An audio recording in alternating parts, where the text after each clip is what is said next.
Everybody, my name is Puppetine from the Geeky Puppet Show here on the Geeky Puppet Show today. For what? For Kenobi. Kenobi! Okay, I didn't know where that was going at first. That kind of weirded me out. You're like Well, looking at me as you were breathing heavy. I was like, oh my gosh, this is.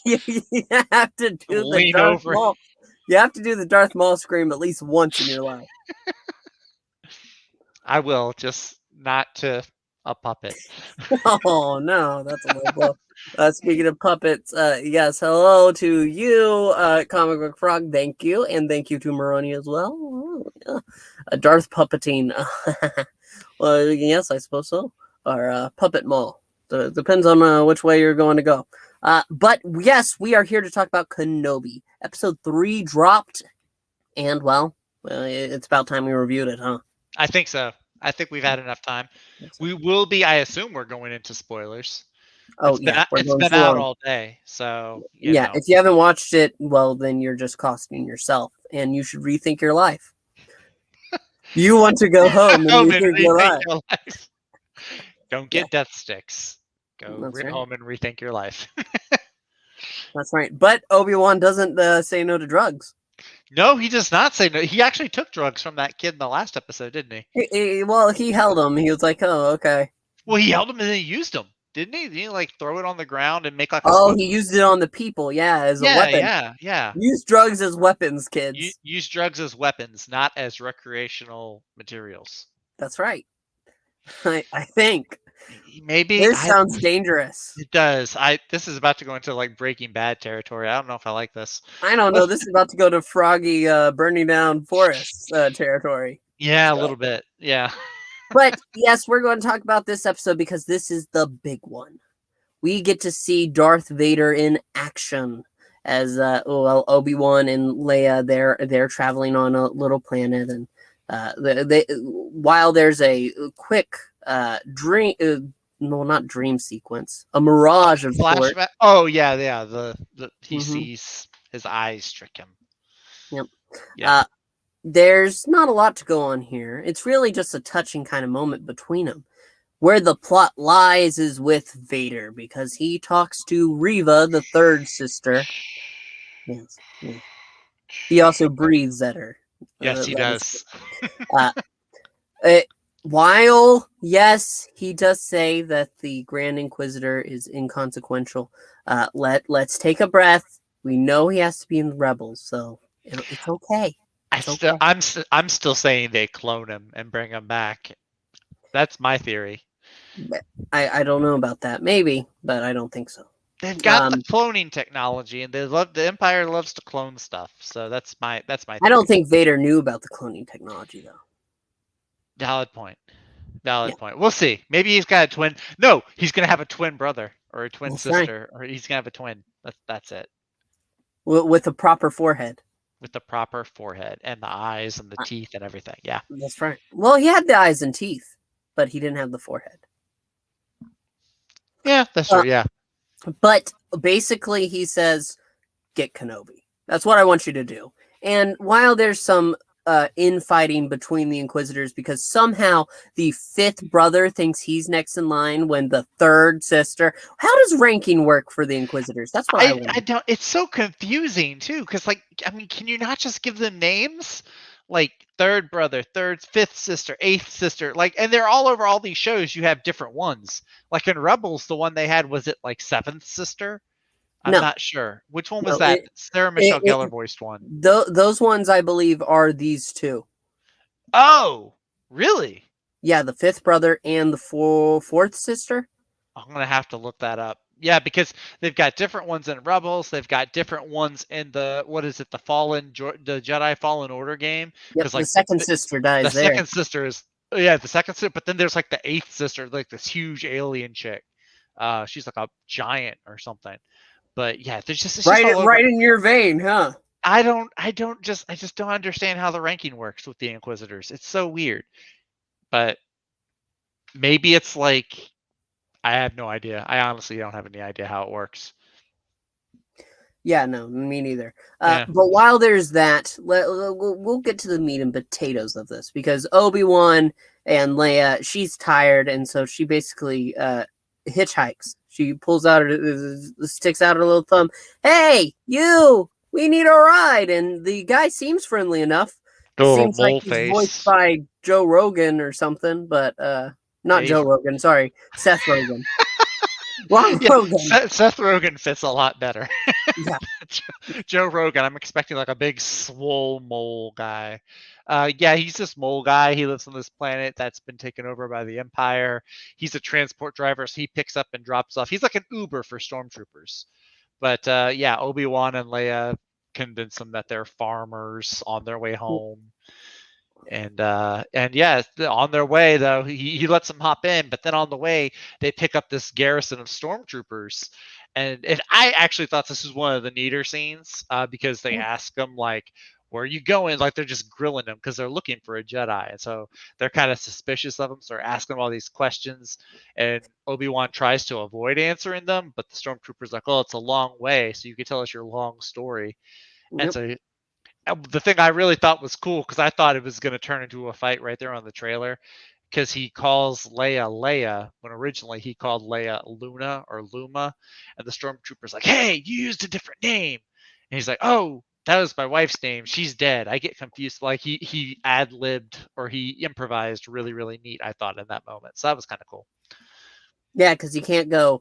I am not the Jedi you are looking for. Yeah, that's right. He can't use the Force because they're on. They know there's a Jedi in the system in the on that planet. So I thought that was Yeah, really neat though.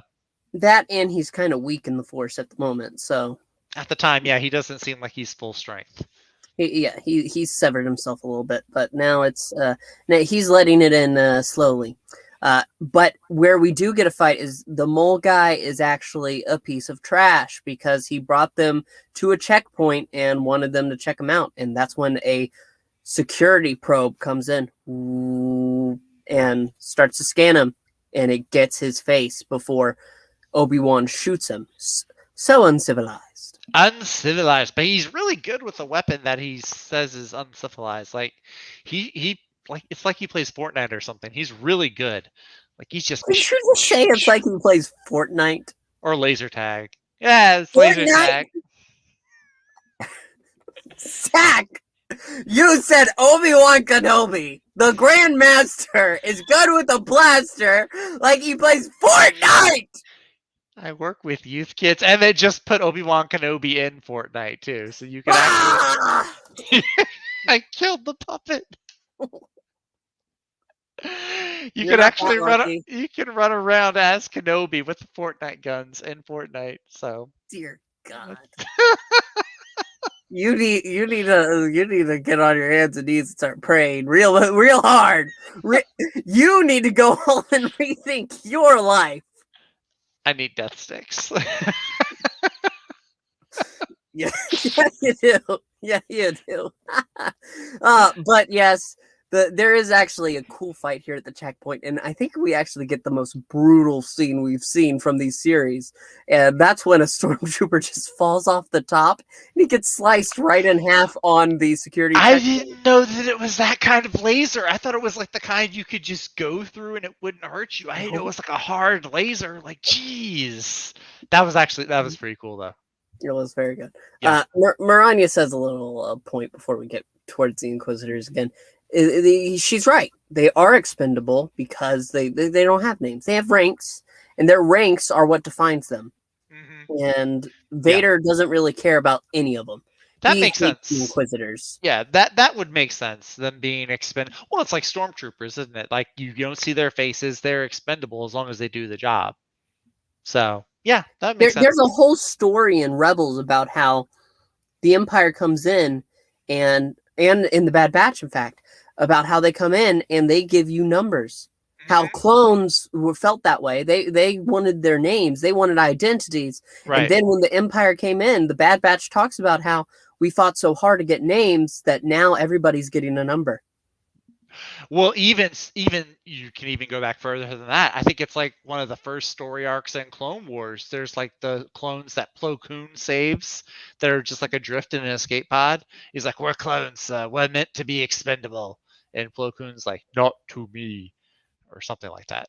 So yeah, there's this whole running theme throughout the Empire and how they treat their troops as expendable. Yeah. So good to see them kind of sticking with that, I guess. Yep. Yeah. Ultimately, though, at the fight at the transport, there's another troop of troopers coming in, and that's when the officer shoots them all from the back. Doesn't shoot Obi-Wan and Leia. No, she's actually working A undercover. spy. It's time for the Jedi Underground Railroad. Yay! She's not actually. So at first I thought that maybe she was like a rebel or something that had stolen an Imperial uniform. But then later on in the episode, you find out she actually joined up with the Empire early when she thought it was good. And then she finds out how rotten it is. And that's where she starts sneaking around. So I thought, okay, this is a pretty cool character. I'm thinking she's probably gonna die at some point, I mean, unfortunately. yes, there's a good chance. Good chance of that. But at the moment, though, I do like the character. But she goes ahead and gets Obi-Wan and Leia into this little the repair hut, and they have a secret room in the back, and they're about to go down what they call the path or the way. This is the way. I didn't even put that together. Well, it's actually the way comes from what's his name? Dang, Quinlan Voss. Oh, Quinlan Voss, that's right. Right Yeah. on the wall. We get So a shout out. one of my favorite characters throughout the entire EU, like pre-Disney, one of my favorite Jedi has been Quinlan Voss. My sister calls him the Jason Momoa of Jedi. He's just like, he's got the long hair. He's a very unorthodox Jedi. And I don't know if it was ever said if he survived Order 66 or not, but now apparently he seems to have, because his name, he's got like writing on this little Underground Railroad wall. So I thought that was pretty neat. One of my favorite Clone Wars stories was Obi-Wan and Quinlan Voss teaming up, because it's like Obi-Wan is like the by the books Jedi, and Quinlan Voss is like, I make my own rules. So that was a neat little Easter egg to see. I like it too. And well, Obi-Wan knows him, so it makes sense. Yeah. But this is not going to end well. No. There's this one droid though we're going to bring up that he's a mover droid. He doesn't have a speech box, which is unlike a droid. But the captain there says that she is that droids, he doesn't need to speak. His actions speak for him. That's a nice little touch. Yeah, it was nice. Yeah. But that's when Vader comes. Yay! Oh gosh, if you want a brutal villain in all of cinematic history, you've got Vader. He comes to town and people are running in fear. They go inside their homes. And what does he do? Safe, though. They're not even safe in their homes. Because he goes ahead and he's walking down the street as he's trying to get a sense of Kenobi. But he pauses a moment, looks, tilts his head slightly, and there's this one person hiding behind a wall because they couldn't get in time. And he uses the Force to grab him, lift him up by the neck. So, and this gets his family running out. So there's this little boy who's like, "Dad, no!" Vader straight up just snaps his neck as soon as he sees him. Yep. Didn't even comprehend with me that this was like a child boy. I was like, okay, maybe he's like a teenager, 20-something. No.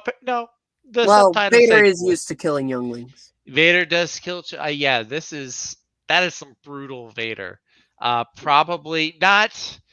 I won't say the scene is as cool as his scene in Rogue One, where he's like going down the hallway and just like massacring troopers. But this is pretty, because he's doing all this because, like the Inquisitor says in the first episode, the Jedi can't help themselves. If they see people hurt, they're going to rush in and try to help. So he's doing all this to flush Kenobi out.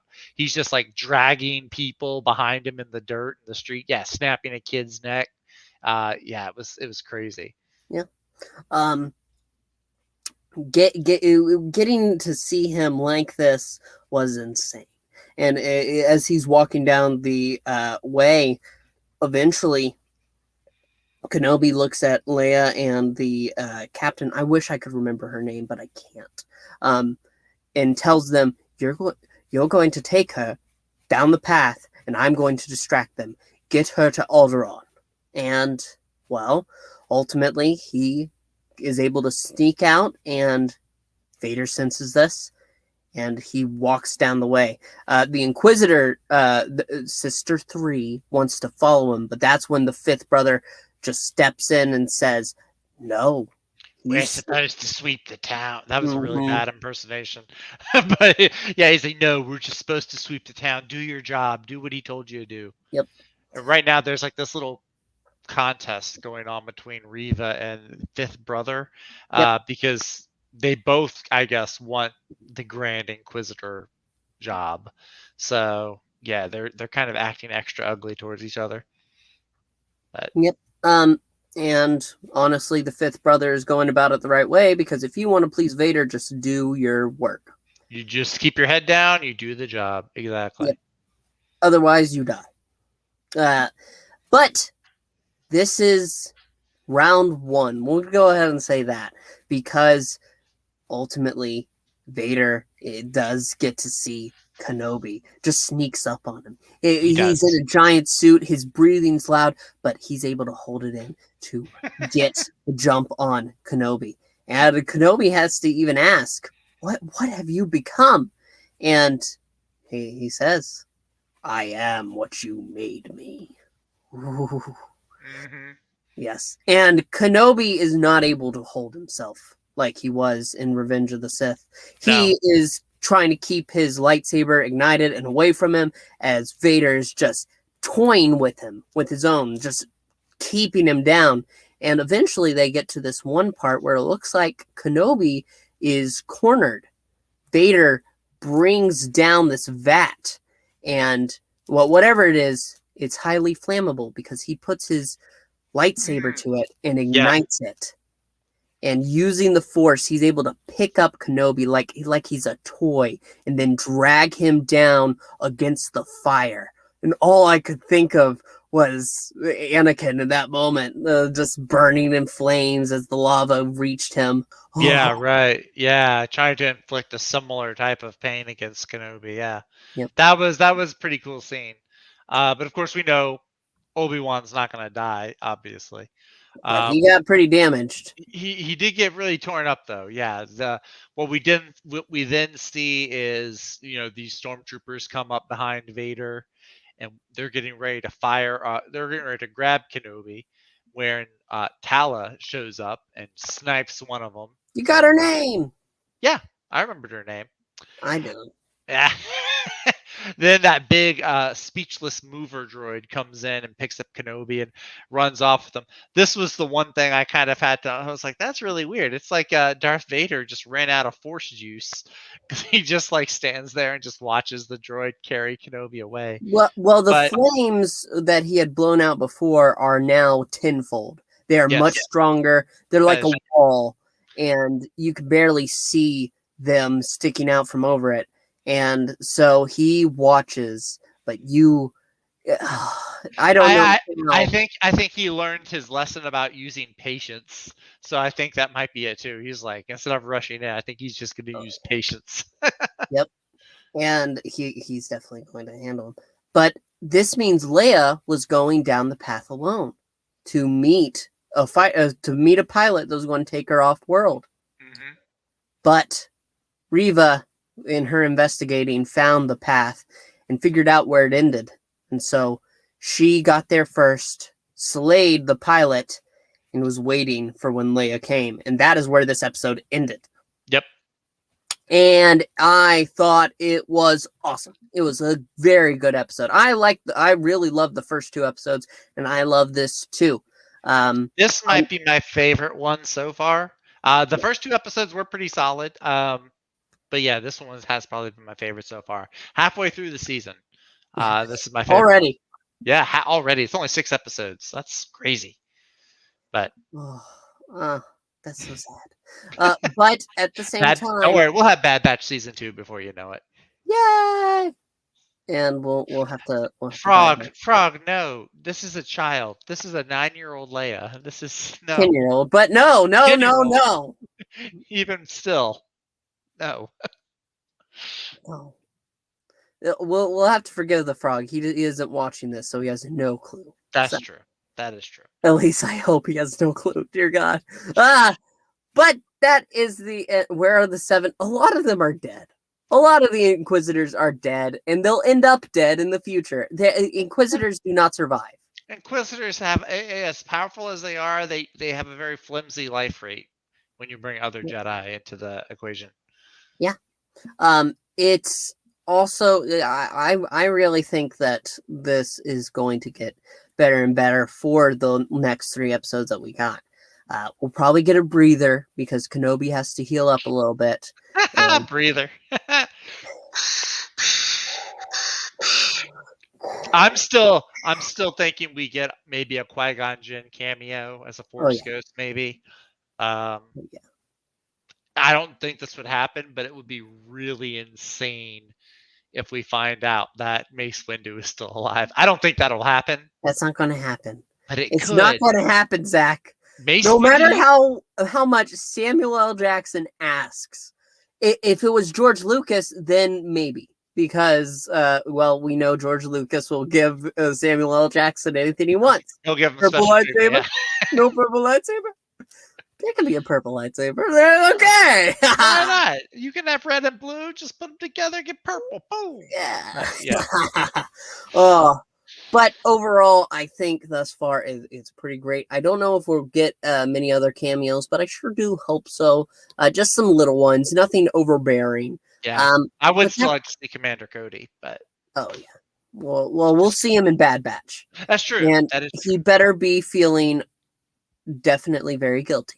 He better be, Cody. You better hate yourself, Cody. You better have some Obi-Wan level PTSD. That's right. But that is the end. We want to hear your thoughts, though, so make sure to put them down in the comments below. If we had more, then we might read them off for, the channel. But there aren't, huh? How about that? We can't read your minds. We're not Kenobi. You have to put it in the comments if you want us to know what you're thinking. Exactly. Also, make sure to like and subscribe. Helps out a lot. We're going to be covering the rest of the season, so be on the lookout for that. But thank you so much for watching. We'll see you next time. May the Force be with you. Goodbye. Bye.